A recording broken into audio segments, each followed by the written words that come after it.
Bonjour à tous, aujourd'hui je vous propose de continuer à vous entraîner à gagner du matériel aux échecs au niveau débutant. Il s'agira dans cette série de réaliser un échange favorable à chaque fois, c'est-à-dire de prendre une pièce de l'adversaire en échange d'une de nos pièces qui vaudra moins. La numérotation des exercices va suivre celle de la playlist qui est consacrée au thème gagner du matériel. Je mets le lien vers cette playlist en haut à droite si vous voulez continuer après avoir fait cette série. Commençons tout de suite. Dans cette position, c'est au noir de jouer et de gagner du matériel.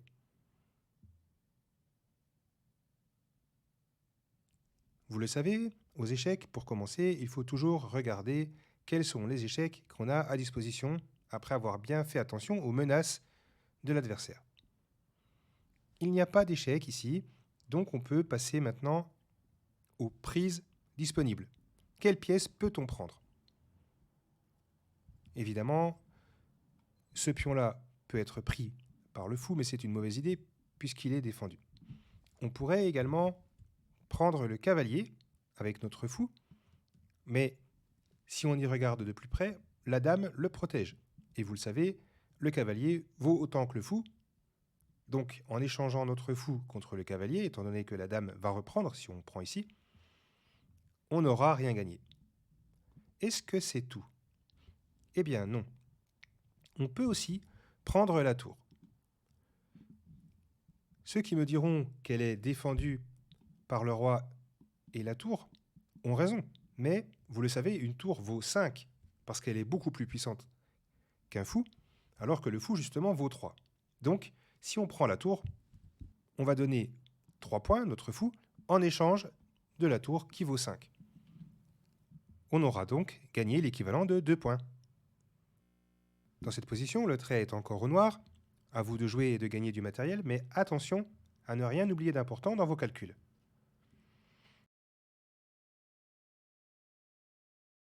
Quand il y a plusieurs choses à voir, on peut facilement se tromper si on n'effectue pas dans l'ordre notre recherche du coup que l'on pourrait jouer.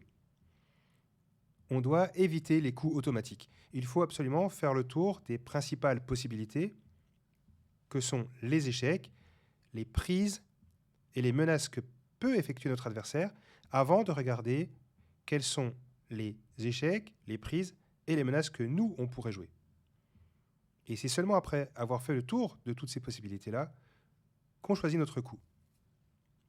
Plus on fait ça souvent, plus ça devient rapide et automatique. Donc, si on se contente de regarder les pièces qui sont attaquées dans notre camp, on va tout de suite se rendre compte que notre tour est attaqué par le cavalier, donc on pourrait avoir le réflexe de jouer notre tour pour la sortir d'affaire. Mais, si on fait que ça, on va oublier que les blancs avaient une terrible menace, beaucoup plus grave que de gagner la tour. Cette menace, c'est tout simplement une menace de mat. Ce mat s'appelle un baiser de la mort. La dame est soutenue par le pion, le roi n'a personne pour lui venir en aide, personne ne peut capturer la dame, donc il est bien échec et mat. Si on a vu cette menace, on va essayer de la parer. Un réflexe pourrait être de prendre ce pion, puisque c'est ce pion qui soutient la dame, mais on n'a pas le droit de faire ça, tout simplement parce que la dame est en face de notre roi. On n'a pas le droit de se mettre soi-même en échec. On dit que notre pion est cloué. Si on regarde quelle autre pièce on peut prendre, sans paniquer face à cette menace de mat, eh bien on va se rendre compte que la dame est en prise. Donc il ne faut pas avoir peur et essayer de parer le mat en défendant tout de suite notre roi, par exemple, par un coup comme ça. Non. Il faut avant regarder si on ne peut pas prendre la pièce qui menace de faire mat.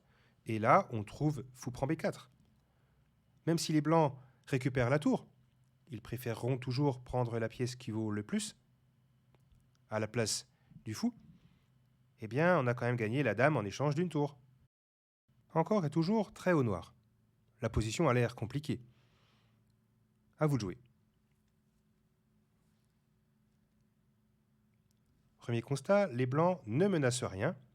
Ils ne menacent aucun échec, puisque le fou protège bien toute cette diagonale. Donc la dame ne peut pas faire échec sur ces cases-là, par exemple. On peut donc regarder quelles sont les prises que l'on pourrait jouer.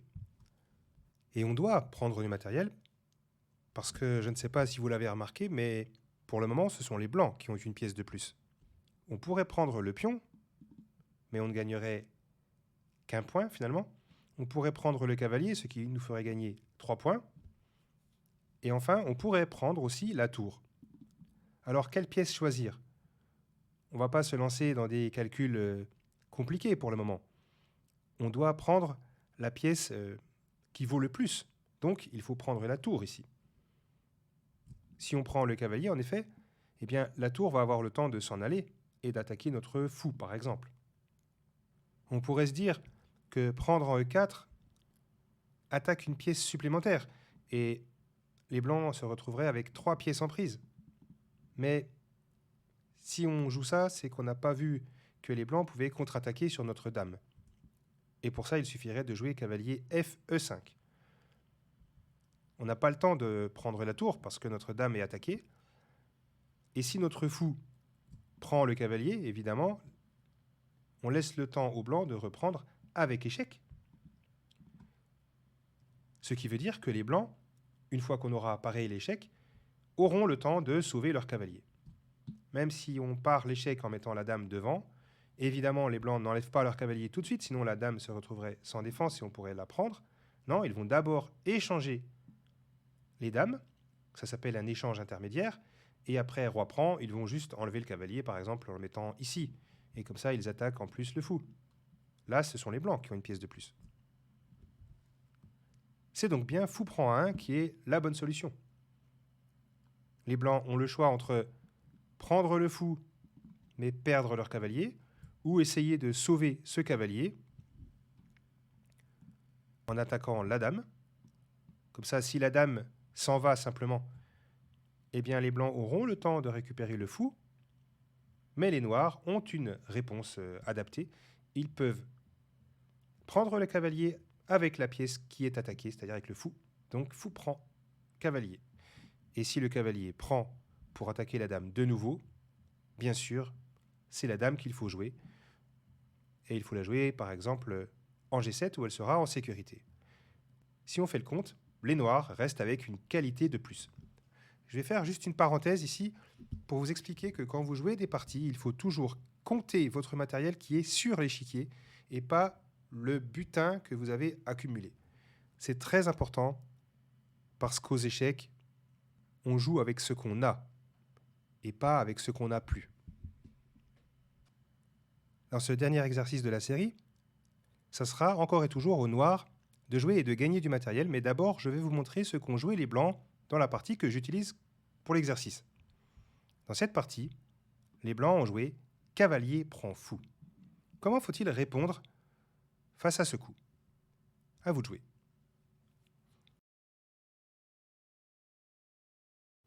Le réflexe ici serait de simplement reprendre la pièce.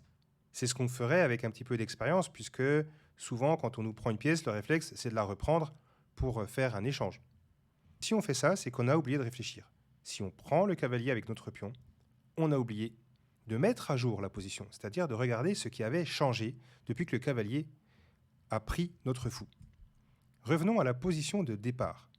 Avant que le cavalier blanc prenne notre fou, il y a un alignement à observer. En effet, la dame blanche est sur la même diagonale que notre fou.